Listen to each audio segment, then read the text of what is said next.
What's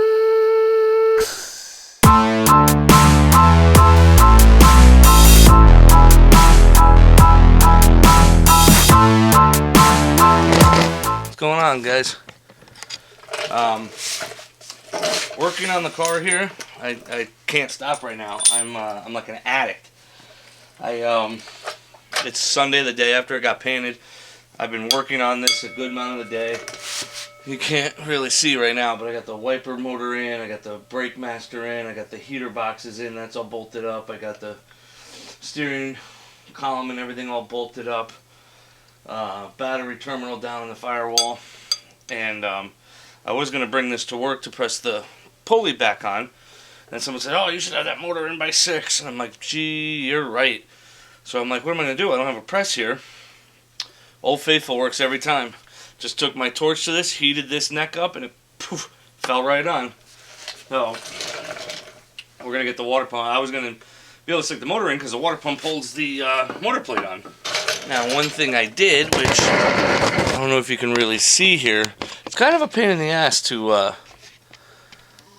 line up all these gaskets, motor plate, and the whole nine, and then it makes it even harder when you use this Motion Raceworks fuel regulator bracket, because it all has to go on before the water pump because it bolts to here. So what I did was I found some old water pump bolts. I don't know if you can see them here and here. And I cut the heads off of them.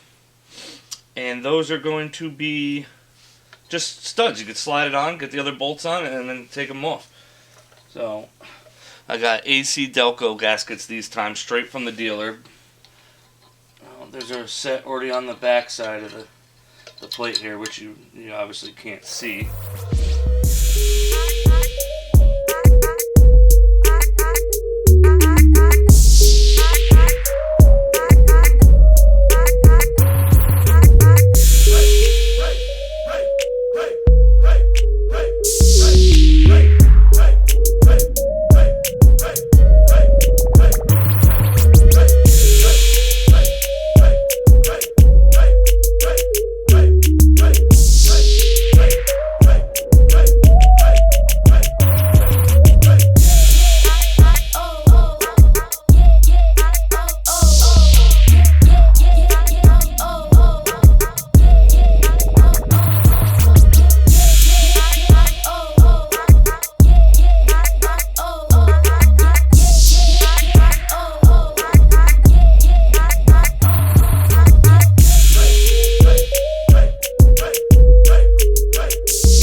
Well, it's in.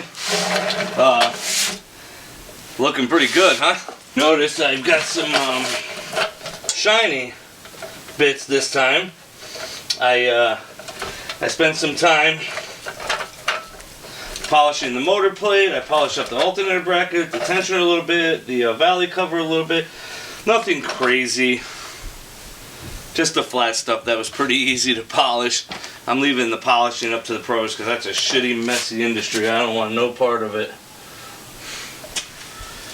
But accessories are all on. Can't put the intake on yet because we have to start wiring this thing. It sucks when you see paint already chipped 24 hours out, but nothing you can really do about it. We're gonna button up a couple things. I'm just gonna rest. I gotta put the steam port kit on for Motion. That's a really nice kit.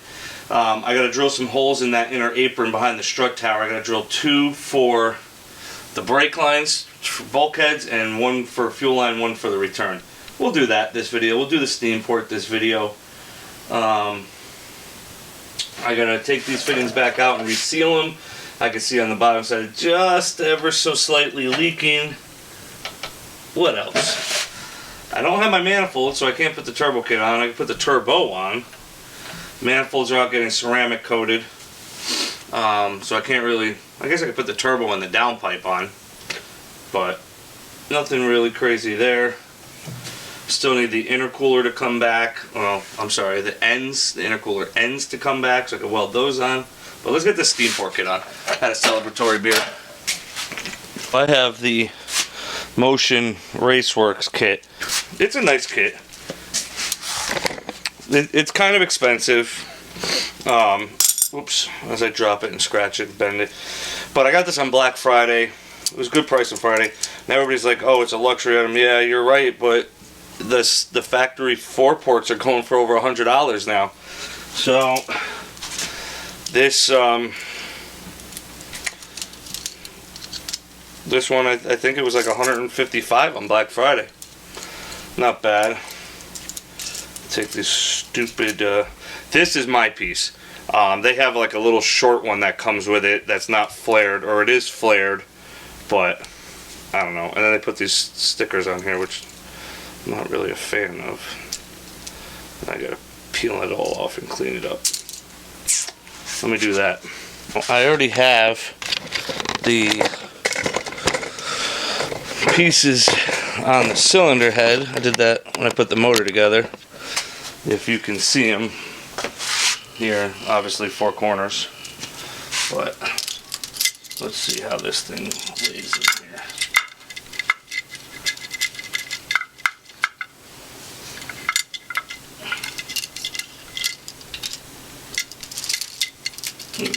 You could adjust those.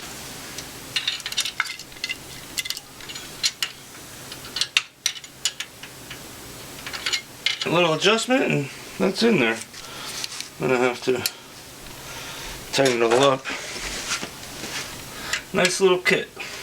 Worth the money. I built mine last time and I'll tell you right now it's not worth it. It's just easier to buy it. And you guys know me, I'll make anything really, but this is just, it's you're gonna spend $100 on parts, and the aggravation of bending all these lines yourself, it's just not worth it. This is much easier.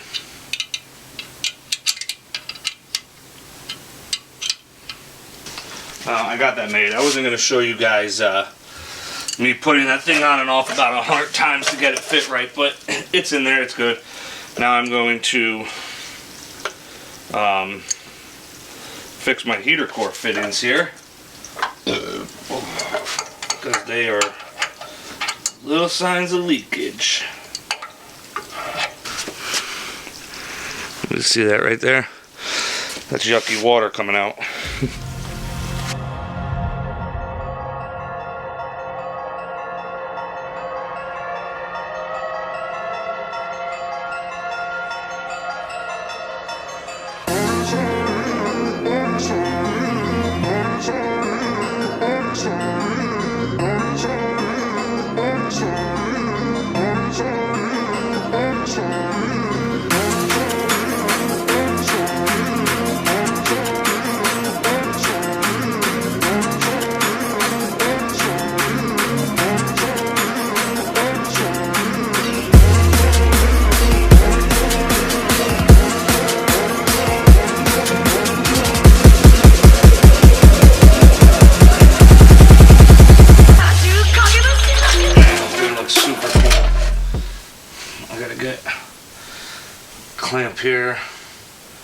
Clamp here to hold these 2 bad boys.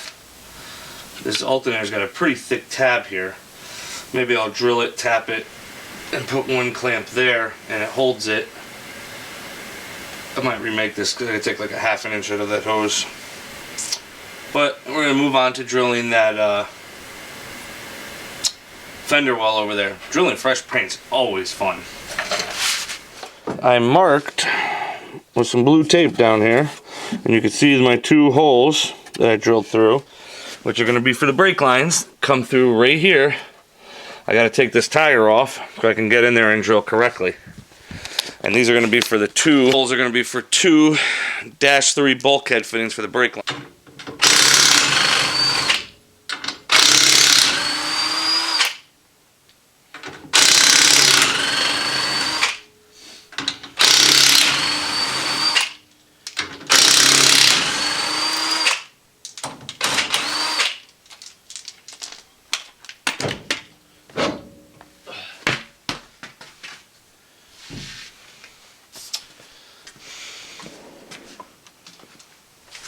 Everything's gonna need a serious freaking cleaning, that's for sure. Wow.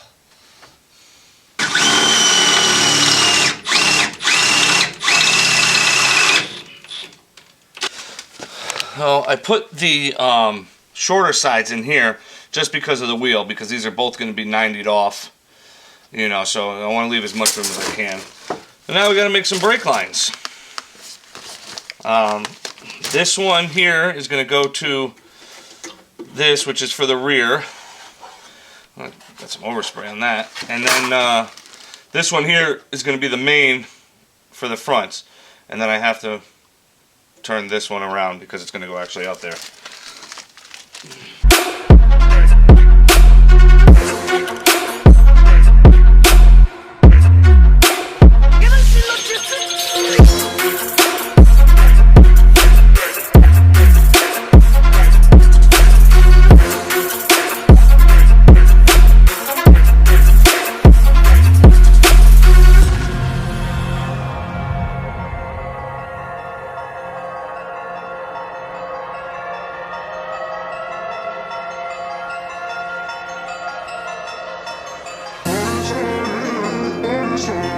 We got the brake line, bulkhead fittings in, and all the rest of the brake lines completed. I have the -10 bulkhead completed with the feed hooked up. I thought I had a -8. I had a -8 union, not a bulkhead. The brake lines are done. It looks like spaghetti. It's crazy because it's all tacked in the fender well, and there's extra stuff like the proportioning valve and the line lock, so it's extra, but it's all done. It's not perfect. It's far from perfect. That runs up through the cowl. I still gotta button this down a little bit. And it comes over here. And I still have to secure this stuff back. But I just need to get the two hoses from there to go to the bulkheads right here, and that's that. You see the -10 coming through for the fuel, and I'll put the -8 right next to it. But that was a pain. It really was. This is my oil feed. It's a high pressure hose, but the problem is it's only 4 feet. I gotta see if I can use this 90 on the side of the engine, and if this will work the way I want it to, the way I want it routed. Before it came off and went down this frame rail, and it kind of like looped in because I had a 45 on the pan, but not really feeling that. And I don't think this is going to be long enough for the way I want it to go. It's actually too long. So I need to figure out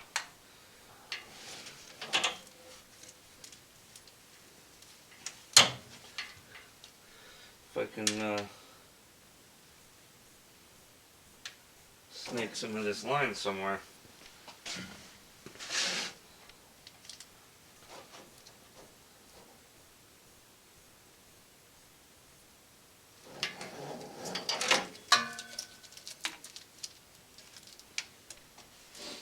I wish it was kind of clocked a little bit more, though. I gotta tie this up somehow, some way. Probably going to be a couple of zip ties on the subframe. But it's the little stuff that takes a long time, because honestly you forget about it, and then you're like, oh, I gotta go back and do this. Like, I wrote a list on my board, and the past probably 3 or 4 hours in the garage that I've had, nothing's come off that board because it's all little stupid minute stuff that I've forgotten about. Alright guys, the last thing I'm going to leave you with in this video is remaking a fuel line to go from that bulkhead fitting up to the rail. And what I'm going to show you is this new, not new, but new to me, Milwaukee cutoff wheel. And I was kind of hesitant on battery, but it was on the tool truck used, got it super cheap. And I've been using it for like 2 or 3 weeks now, and I must say this is one of my favorite tools. What's really cool about this is it's got forward and reverse, which is nice to keep everything shooting away from you if need be. But I'm going to see, this is the first time cutting it on a fuel hose. I don't foresee an issue with it, so we'll see how it goes.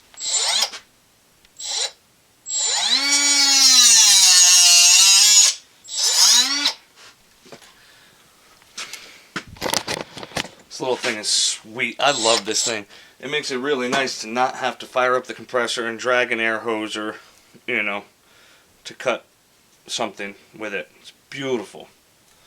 Alright, anyway, let's finish making this. That's it. There you go. And I'll run the dash 8 right next to it. We're obviously in final assembly. It's going to take some time. There's a lot of little stuff that needs to be done. I have a ton of parts out. I think I said this before. I have a ton of parts out in all different directions.